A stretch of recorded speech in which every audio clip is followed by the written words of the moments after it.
It gives me great pleasure now to introduce for our virtual keynote address, Mary Butler, Minister of State for Mental Health and Older People. You have her? Yes, here we go. Good morning, everybody. Dis Murgov Galer to Anno Hazoran Van Sean Yu. I am absolutely delighted to be here this morning to celebrate mental health reform's 10th anniversary with you all, a big 10. And I want to say hello to everybody there in the Woodkey venue and all those who are tuned in online. I'm here in the sunny southeast, isolating at home. I'm in close contact with symptoms, so you'll have to excuse my nasally tones at the moment.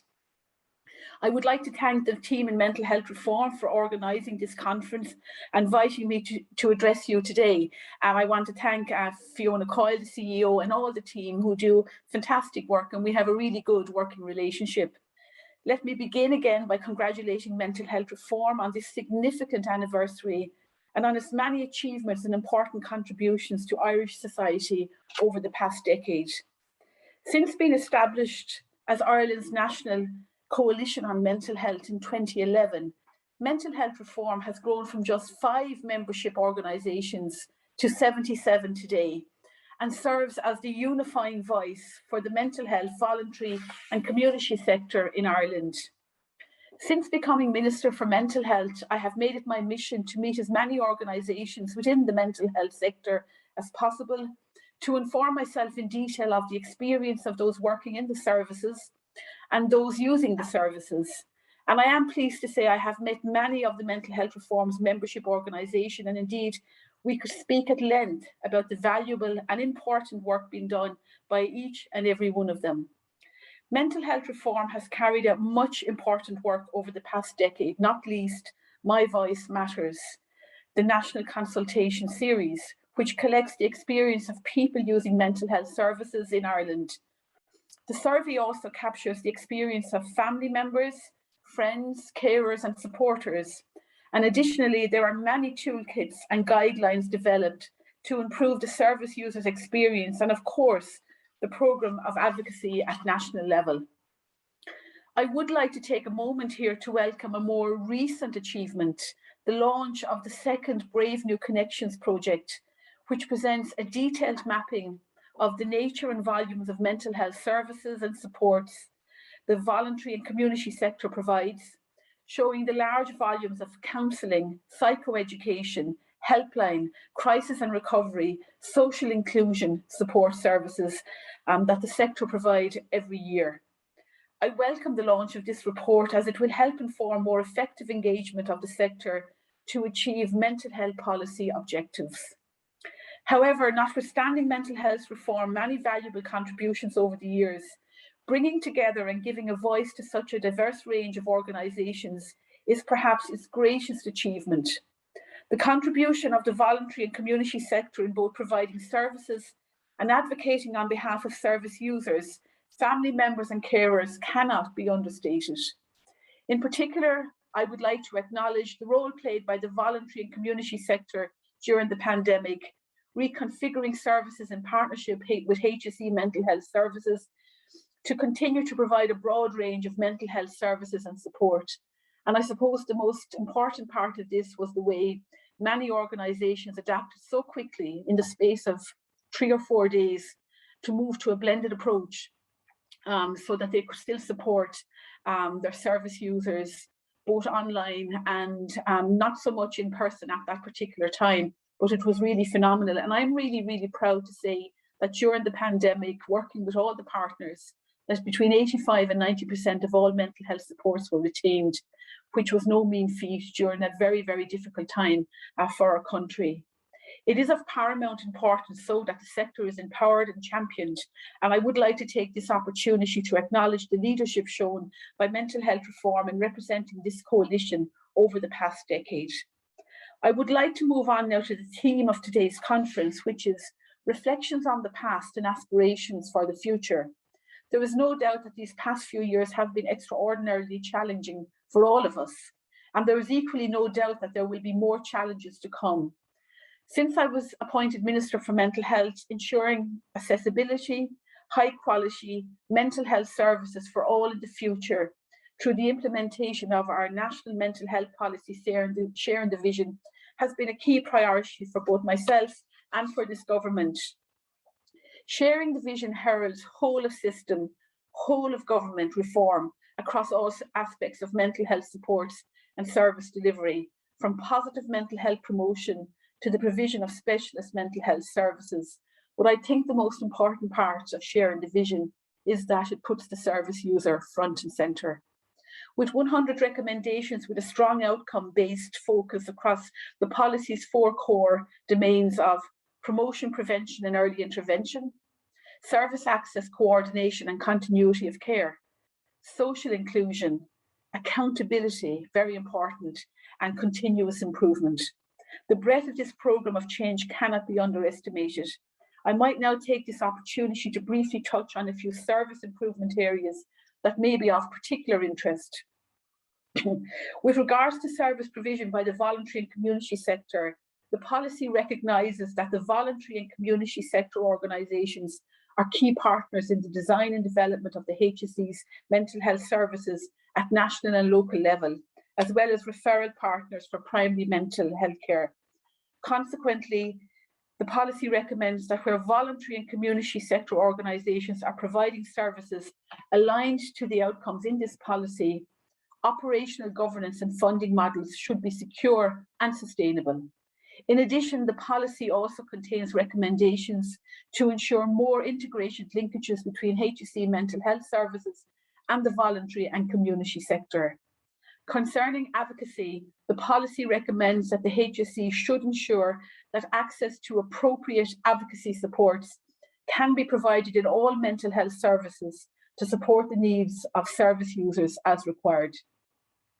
However, a policy is only as good as its implementation, and I am adamant that the importance of maintaining momentum in the implementation of Sharing the Vision, specifically through establishing structures to ensure that the policy is put into practice and to make reform a reality.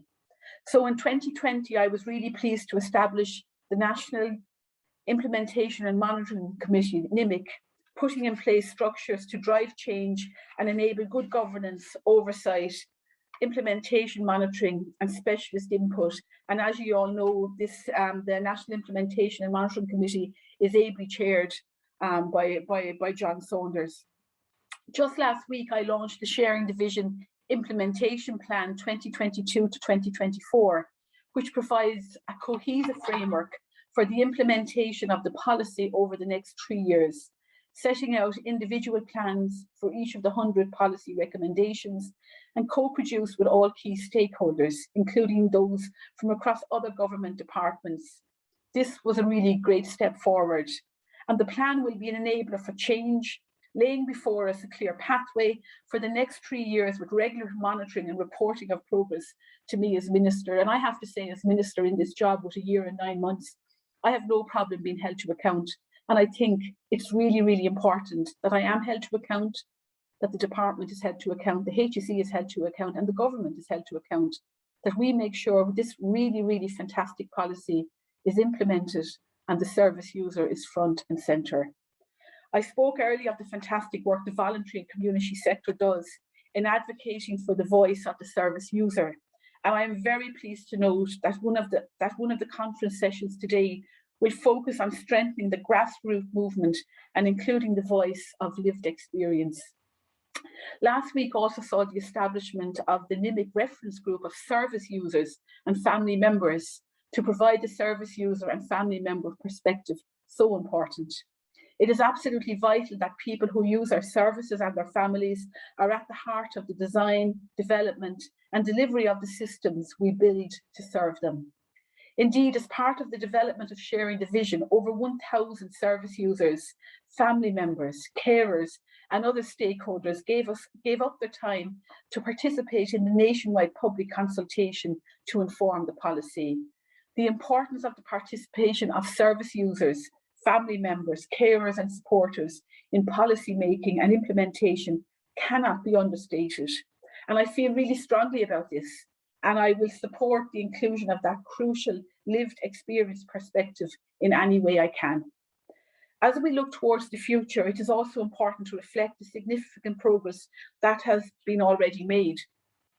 Sharing the vision follows the footsteps of a vision for change and the significant work done over the past decade to modernise mental health services, build our workforce and invest in fit-for-purpose infrastructure. We must also acknowledge that great work is already happening on the implementation of Sharing the Vision, the ongoing efforts of both the HSE and the officials in my own department in expanding and enhancing mental health services and making them more accessible to service users in a more timely manner.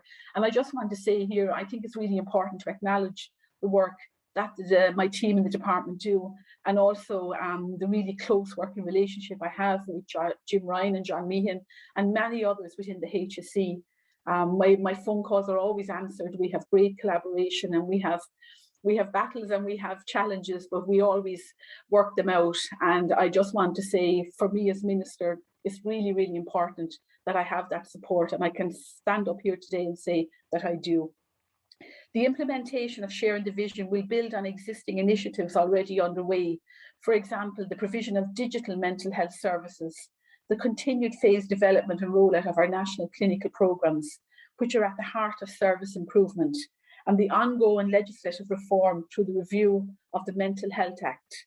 Additionally, there is work ongoing across the HSE and the public sector more broadly that aligns to the recommendations of Sharing the Vision, including the Sláinte Care Implementation Strategy and Action Plan and the Women's Health Action Plan. The government and I, along with the NIMC, the HSE and its partners, remain fully committed to the reform of our mental health system as promised by Sharing the Vision. And I really do believe, having listened to some of the contributions earlier and all the people in the room and all the, I suppose, the clinicians and the medical people that are working so hard to deliver mental health services in Ireland, I really believe that we are at a very positive stage. And I do believe by all of us working together, we can deliver Sharing the Vision, and we can deliver the change that is so necessary for all our service users. A total of 1.149 billion has been allocated to mental health in budget 2022. And indeed, the last two budgets, and I'm proud to be able to say this, that I have managed to increase the funding by approximately 97 million. Specifically, this budget, which is the largest mental health budget in the history of the state, but I'll always say you can never have enough, is supporting the continued implementation of new developments under Sharing the Vision, including out-of-hours supports, CALM services, crisis resolution teams, the national clinical programmes, which is an area that I have put a lot of effort into, and specialist mental health services for older people, psychiatry of later life.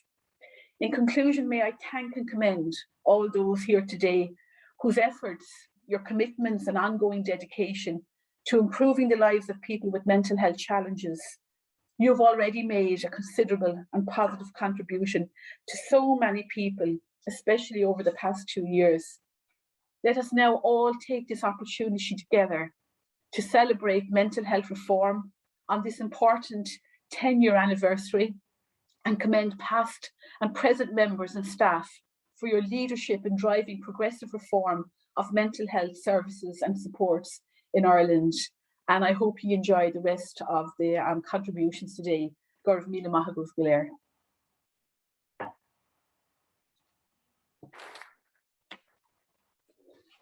Brilliant. Thank you so much, Minister, for the wonderful key address. Thank you so much.